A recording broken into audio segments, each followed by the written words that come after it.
Les réseaux sociaux deviennent très fréquents chez les artistes, humoristes, voire même les comédiens de la ville de Lubumbashi.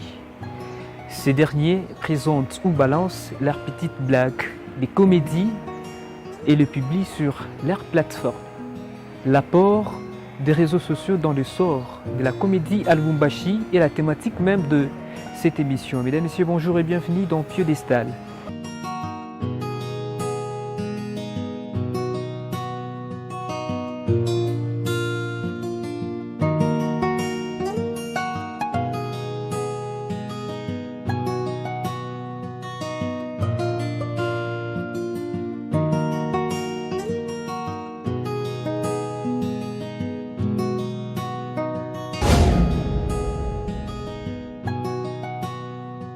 Tio Marco, ça va? Très bien.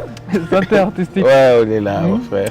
Des nouvelles choses? Oh, Dieu nous garde. Ouais. Dieu nous garde. On est en 2023 hein, Ouais. avec une nouvelle énergie. Et, Des nouvelles imitations. voilà, ouais, mais ça ne peut toujours pas manquer. C'est ça. Ça s'adapte par rapport aux circonstances, aux événements. Et Tu vois, c'est comme la le force pape. des marques. Voilà, le pape est venu, donc ça doit faire parler de soi. Hein. Et si les gens peuvent déjà vous reconnaître facilement, c'est à travers quelle voix? Non, Marco, d'abord les gens doivent être habitués à maîtriser ma voix normale. Parce que finalement, je me rappelle une fois, les gens me disent dans une manifestation, mais toi tu parles comment? J'ai dit, je parle bien. Je parle comme ça, je parle bien. Hein? Donc les gens doivent d'abord savoir que si je parle comme ça, c'est moi. C'est ça. Hein? Mais quand j'entre dans d'autres aspects là c'est autre chose. C'est autre chose vraiment. Et voilà, Marco, avec toi aujourd'hui, nous allons beaucoup plus nous pencher sur les réseaux sociaux. Et nous savons très bien que les réseaux sociaux ont un apport efficace, et surtout dans votre domaine artistique. Très directement déjà là, pourquoi les réseaux sociaux chez les artistes? Aujourd'hui, pourquoi les artistes, en fait, comédiens, humoristes, utilisent beaucoup plus les réseaux sociaux? Marco. Bon, d'abord, moi, je vais d'abord aborder sur même le sens des réseaux sociaux dans le monde, la mondialisation actuelle, vous voyez. C'est l'une des voies de communication beaucoup plus rapide et palpable de plus d'une personne ou sur plus d'une personne. Avec Facebook à portée de votre main, vous pouvez parler à quelqu'un qui est aux États-Unis, quelqu'un qui est en Asie. Avec WhatsApp, même chose. En tout cas, tous les réseaux sociaux, là, TikTok et tout. Et donc, comme c'est pratiquement un moyen de communication le plus rapide, le plus manipulé, et donc les artistes ont besoin de se faire connaître. Ils ont besoin de communiquer de plus en plus. Ouais, parce que dans le temps, c'était beaucoup plus la radio, c'était beaucoup plus la télévision. Mais c'est pas tout le monde qui se retrouve devant la télé 24 heures sur 24. Mais chacun a au moins son téléphone à main 24 heures sur 24. Et il peut facilement utiliser WhatsApp, Facebook, TikTok et autres. Et donc, comme les artistes doivent présenter leur talent, leur réalisation, leurs films, leurs sketchs, leurs blagues et tout, en tout cas, passer par les réseaux sociaux me semble être un moyen beaucoup plus rapide, le moins coûteux d'ailleurs, et beaucoup plus pratique. Le moins coûteux, comment ça? Oui, le moins coûteux, parce qu'aujourd'hui, sans faire la pub sur les maisons de télécommunications, vous avez 1 giga à $1. Vous avez 1 giga à $1 et c'est toute la journée que vous pouvez communiquer. Vous avez des activations sur de modems, des homebox et tout. En tout cas, avec $1 d'abord, vous savez, vous connectez au monde entier et vous savez communiquer. Donc, mais il nous arrive de fois, quand vous tombez sur une blague, ça vous demande de télécharger, puis pour télécharger, ça vous envoie compte bancaire. Ah, bon, vous savez, ça c'est beaucoup plus avec ceux-là qui ont bancarisé leur compte, mais ils sont combien d'ailleurs? Ils sont combien au Congo? Ils ne sont pas nombreux. Le reste ici, le commun ou le grand des artistes, ils partagent gratuitement. Et c'est peut-être les maisons de communication qui en profitent parce que c'est leur connexion, c'est leur méga, et c'est leur giga. Et ils gagnent quelque chose, excusez-moi, ils gagnent quelque chose, mais les artistes gagnent la communication. Ils gagnent le fait de se faire connaître. Voilà, c'est Zembela qui a fait un sketch quelque part, il s'est fait filmer. Et bien, comme il ne peut pas le faire diffuser dans toutes les chaînes, c'est facile qu'il le mette sur son compte et ses abonnés peuvent regarder. C'est facile qu'il partage dans un forum et les gens peuvent se le partager. Ne voyez-vous pas déjà la visibilité, même faire connaître l'artiste? Moi, je pense que déjà, d'entrée dorénavant, l'artiste s'est fait déjà connaître. Exemple avec vous, Marco, vous n'êtes pas d'aujourd'hui. Vous n'avez pas commencé avec les réseaux sociaux. Tout à fait. Tout à fait. Vous avez commencé, on connaît déjà Marco, c'est qui. Mais aujourd'hui, avec les réseaux sociaux, pourquoi Marco sur les réseaux sociaux? Ben, écoutez... Pas pour l'intérêt individuel. Non, c'est un moyen, comme je l'ai dit, un moyen de communication beaucoup plus pratique et beaucoup plus facile et moins coûteux. Et ce moyen-là a permis à... le français il est un peu compliqué. À une certaine vague, c'est comme ça, hein, à une certaine vague des artistes dans différents domaines, que ce soit humoristique, domaine musical, à une certaine vague de se faire connaître, de se lancer au grand public, de communiquer et de montrer ce qu'ils ont, ce dont ils sont capables de réaliser. Mais bon, cela a aussi deux volets. Il y a les avantages, il y a aussi les désavantages. Je crois que peut-être nous y arriverons. Oui. Mais pour mon cas, nous, on n'a pas démarré avec les réseaux sociaux. Nous, on a démarré plutôt avec la télévision et la radio, qui à notre époque, notre époque de démarrage, parce que même celle-ci, c'est toujours notre époque. Évidemment. Voilà, donc à notre époque de démarrage, nous, on a commencé avec la radio et avec la télévision, qui n'étaient pas aussi des moyens faciles à manipuler ou à utiliser. Il fallait vraiment passer par des épreuves aussi difficiles. Et il fallait avoir aussi assez de talent pour convaincre. Et que vous soyez accepté. Et surtout à l'époque, il y avait aussi carence peut-être de médias. Exactement, forte carence des médias. Il n'y avait que quelques chaînes de télévision. Je ne sais pas quel genre, un jeune qui commence déjà, TikTok. Voilà, voilà. Et donc, les réseaux sociaux donnent quand même une certaine facilité, une certaine facilité dans la façon de faire. Donc, je me dis, bon, tiens, je suis humoriste. Bon, moi, là, je suis convaincu que je suis humoriste. Bon, comme je vois le vieux tel. Moi, si je peux faire rire, ok, je commence par mon téléphone. Je mets là-bas, je me filme 15 minutes ou 10 minutes. Allez, j'envoie. Et du coup, je peux dire que je deviens humoriste. Non, on montre ce qu'on peut, mais pour devenir humoriste... Aujourd'hui, ça devient le canal pour tout le monde. À la portée de tout le monde, oui. À la portée de tout le monde, mais c'est un grand danger. Vous savez, à l'époque, avec la télévision et la radio, cela nous donnait la capacité d'être non seulement fort médiatiquement, mais beaucoup plus être fort sur le terrain.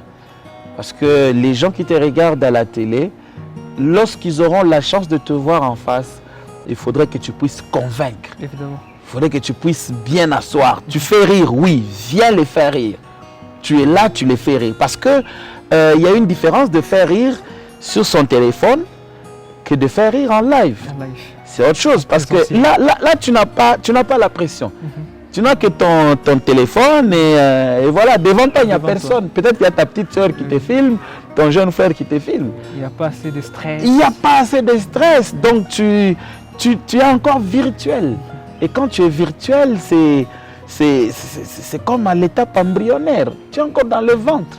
Donc, il faudrait sortir, affronter le public et convaincre. Je ne dis pas à 100% de la même façon que tu le fais sur tes canaux de réseau et tout, mais au moins que tu prouves au public que tu es artiste. La télé, la radio à l'époque nous ont vraiment aidés par rapport à nous revêtir de cette peau coriace, de cette expérience de l'humour dans ce métier ici. Dans ce métier. Alors, par rapport à cela, les avantages même pour les spécialistes des domaines qui ont traité avec le média jusqu'alors, est-ce qu'ils vivent à travers ça? Ah non, je ne pense pas. C'est comme je vous ai dit au début que déjà avec ceux-là qui ont bancarisé leur compte, mais qu'est-ce qu'ils gagnent aujourd'hui? Moi je veux dire, au Congo, c'est Fally Ipupa peut-être qui est celui qui bénéficie beaucoup plus des nombres de vues. Comment c'est Fally? Alors c'est un artiste musicien. Non, on parle des artistes en général. D'accord, je comprends. Non, mais peut-être c'est lui qui bénéficie de nombre de vues en termes financiers. Hein, donc son compte ou ses comptes Instagram, YouTube et tout, c'est des millions de vues. Et cela lui fait gagner un peu d'argent dans son compte.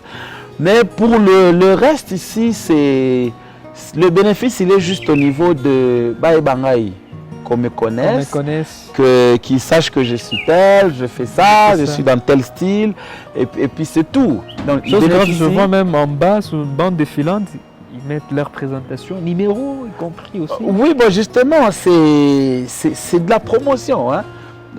Donc le grand bénéfice pour le commun, là, c'est de la promotion. Qu'on me connaisse aussi, qu'on sache que je suis tel, que les gens soient sur la file de ce que je suis en train de faire, qu'ils soient sur la file d'actualité et tout ça. Mais bon, ça c'est le côté positif.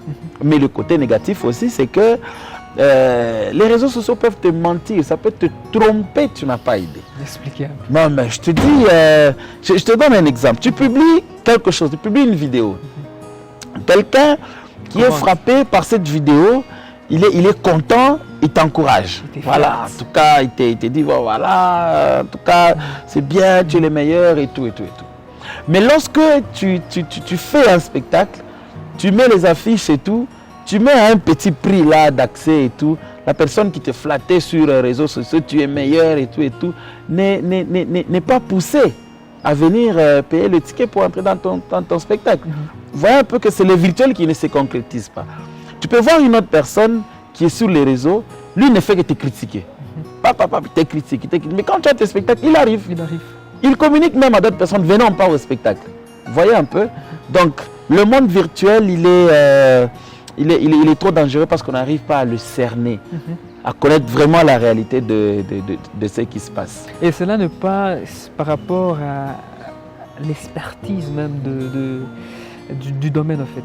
Tu n'es pas expert, on ne vient pas, et pour celui qui est tellement expert, on sait que déjà non, Marco ne publie jamais, mais une fois que Marco publie, il y a beaucoup de vues, et quand Marco peut-être organise les spectacles, c'est plein à craquer. Oui. Cela ne s'explique pas par l'expertise au fait. Bon, justement, vous allez remarquer que ceux qui sont assis dans ce domaine ou dans leur domaine, ils font pas assez de bruit. Même s'il ne leur est pas interdit de communiquer, ils communiquent. Mais quand ils communiquent, ils le font à bon escient et ils le font au moment opportun, au moment important aussi, quand il le faut. Donc, ils ne communiquent pas pour communiquer ou bien pour faire une promotion. C'est comme moi aujourd'hui, je n'ai pas besoin de faire une promotion.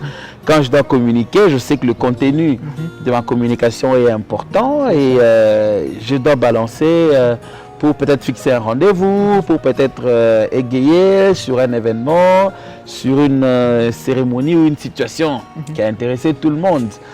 Hein, donc ce n'est pas publier pour publier, communiquer pour communiquer.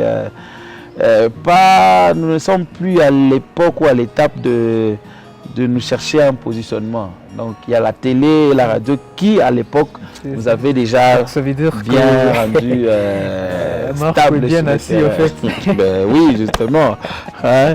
Non, au fait, parce que vous voyez l'avantage avec... Je comprends bien, c'est de l'esclavagisme là. Non, vous savez l'avantage aussi avec la télé, la radio à l'époque. comme c'était des médias les plus suivis par un grand nombre de gens, ça nous a permis d'être connus dans les coins et recoins. Ouais. Les coins et recoins. Et ça nous a permis aussi que lorsqu'on était en train de sillonner pour aller rencontrer les différents publics de la Kenya, de la Katuba, de la Rwashi, nous avions donné le travail de les satisfaire, de les convaincre. Parce qu'ils vous suivent à la télé, ils vous apprécient, ils vous suivent à la radio, ils vous apprécient. Mais lorsque vous êtes chez eux là, il faut les convaincre. Ça nous a donné du pain sur la planche, nous avons travaillé et aujourd'hui nous sommes des artistes complets parce que nous pouvons jouer partout. Et sans complexe, à la Kenya, Mounso Komule, je peux jouer, j'amuse les gens. Au stade, je peux jouer, j'amuse les gens. À l'église, je peux jouer, j'amuse les gens. Donc dans un gala, banquet VIP, donc ça nous a permis d'être des artistes sans limite. Même à l'hôpital, nous on joue. Hein. Même on met les malades là-bas, tout ça, on joue.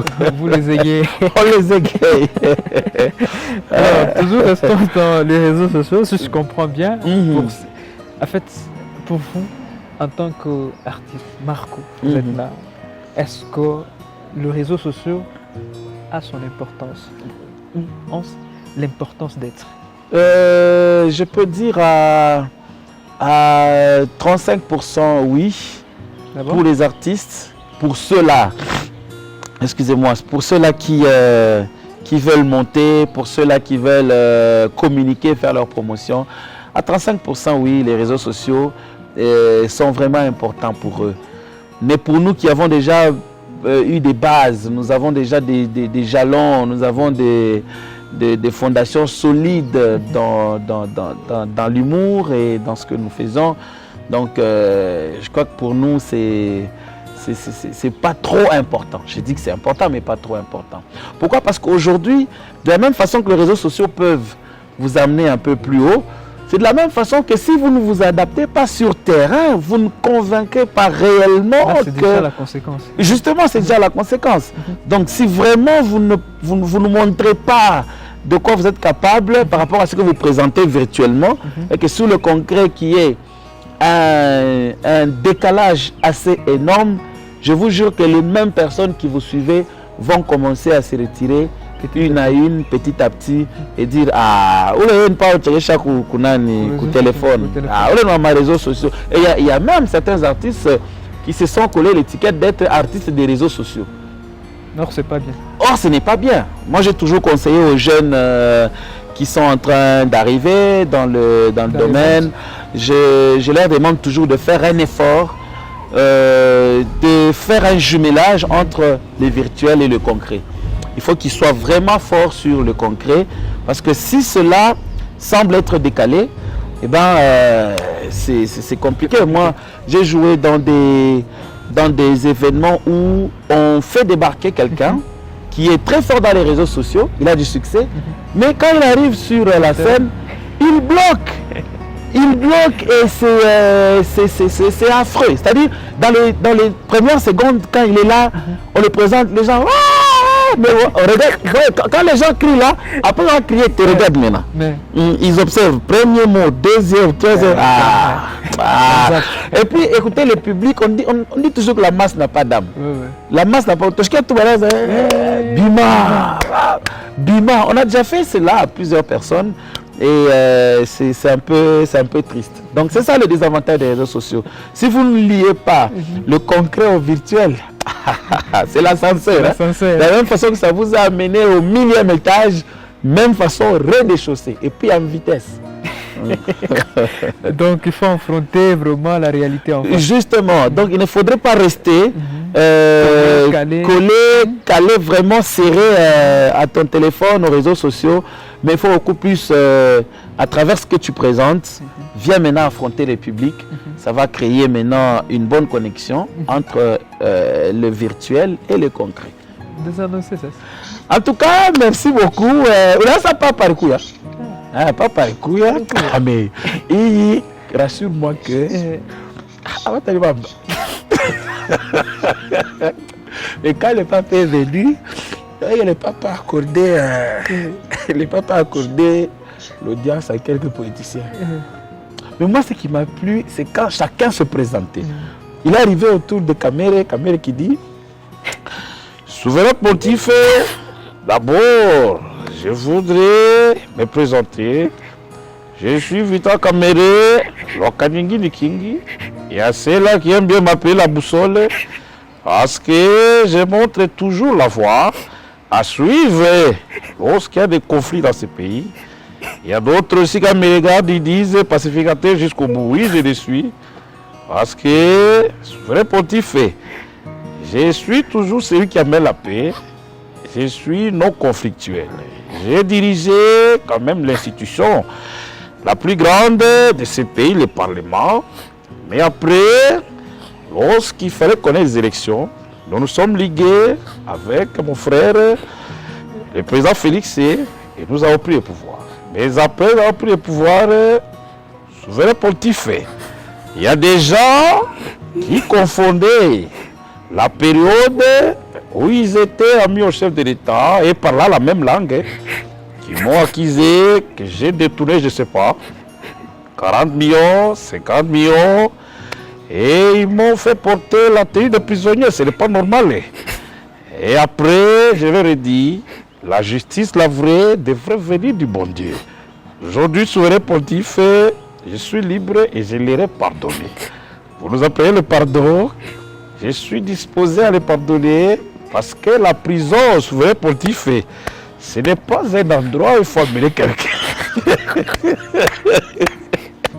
Voilà, donc, merci beaucoup. J'ai désannoncé l'émission. J'ai désannoncé l'émission. Je crois que si le président Kamere regardait cette émission, il sera content. Je les salue de là où il est. La boussole, toujours, hein, le pacificateur. C'est un plaisir. On se retrouve très prochainement. Bye. Bye bye.